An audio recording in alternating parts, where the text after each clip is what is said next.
We're now going to get into Chapter 20, the last chapter in our intermediate level of the series of reports we're doing on credit repair and enhancement.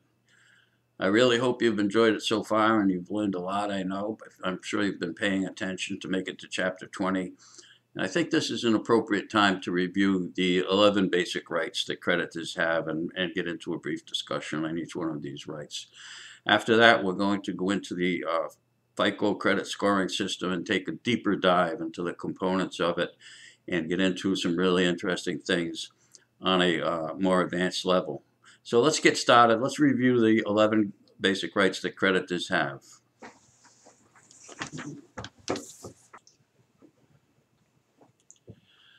Those of us who are interested in getting and keeping a very good or excellent credit score must keep in mind the basic rights that we have as we delve into the more fancy ways of achieving that goal. So I've given it a good deal of thought, and after a lot of study, I reduced the consumer's rights to 11 basic rights. Let's take each right and discuss it briefly. The first right we all must be aware of is you must be told if information in your file has been used against you. That applies not only to banks and credit card companies, but also to employers and landlords. There is no way that anyone can get into your file and read the information secretly without you giving them permission. And if they're going to use any information in your file against you, they must tell you what it is. And of course, that gives you a chance to correct it. And if it's being used unfairly, it gives you a chance to take whatever steps you may feel appropriate at that point. Number two, you have the right to know what is in your file. As we've discussed, you can get a free annual report every year.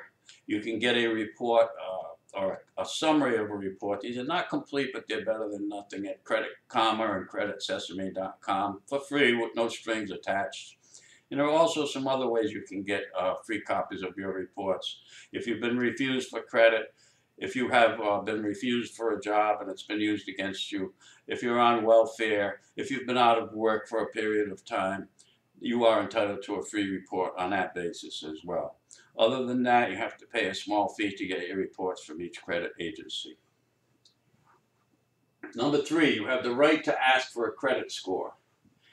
Now, the credit score that we're interested in is the FICO score, which is used by 90% of lenders. The other scores, as we've discussed, are called FICO scores in the industry, the Vantage score and so forth. They have some value as educational scores, but they are not used by lenders, and it's the FICO credit score that's used by lenders.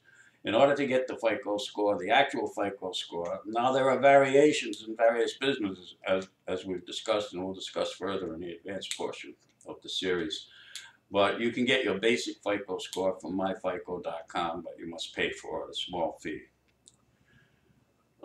You have the right to dispute inaccurate information. That's number four. And that is coupled with number five, which says that credit reporting agencies must delete information if it is inaccurate, incomplete, or unverifiable. Unverifiable is the most interesting of these three. So, to repeat, any information that's inaccurate, whether it's out and out just not you, or whether the amount is wrong, you file a letter to dispute it. The one that furnished the information has 30 days to either verify it or not verify it. During the 30-day period of investigation, it will be taken off. It will not be used against you.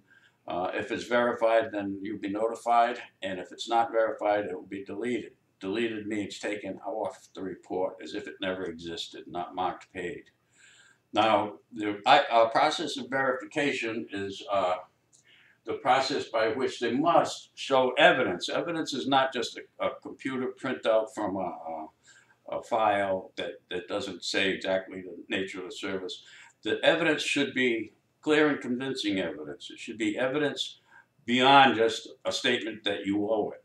And now, if that comes back and they refuse to delete it, you can always ask for a reinvestigation or appeal to the Consumer Financial Protection Bureau on the basis that the verification wasn't complete and trustworthy.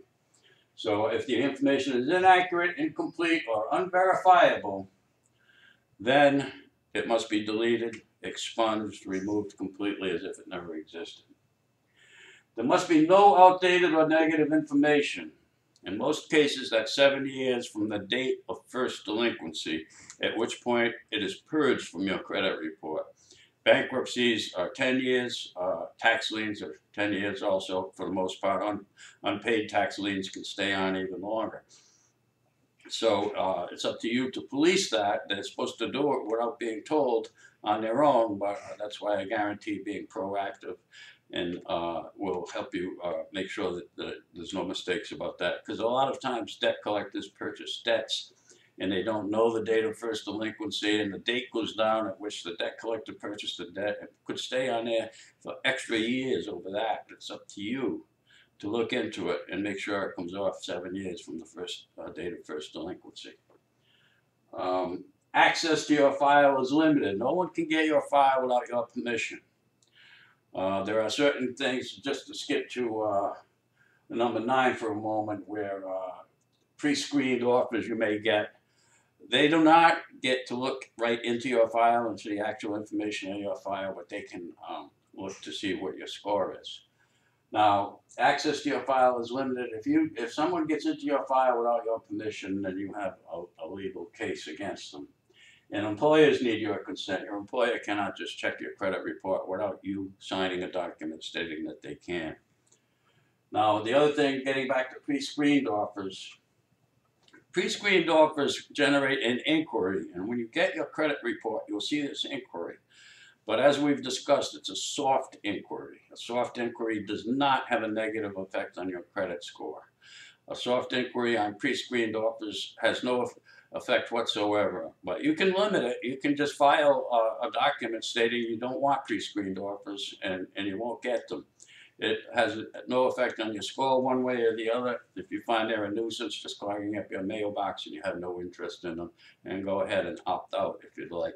Other than that, there's nothing to be concerned with. You may seek damages if anyone violates your rights in state or federal courts. And ID theft and military have additional rights. That's a little bit beyond the scope of this summary. But when your theft is, we've discussed ID theft, and military rights is a separate chapter unto itself, but military rights are extremely important, and for the most part very protective of those in the military, and rightly so, who sometimes may be distracted or not, out deployed away from the country and so forth, and unable to watch out for details of their financial life. So that will wind up the intermediate portion of our study, and looking forward to getting into a more advanced study, and I know you'll find it ever more interesting as we move along.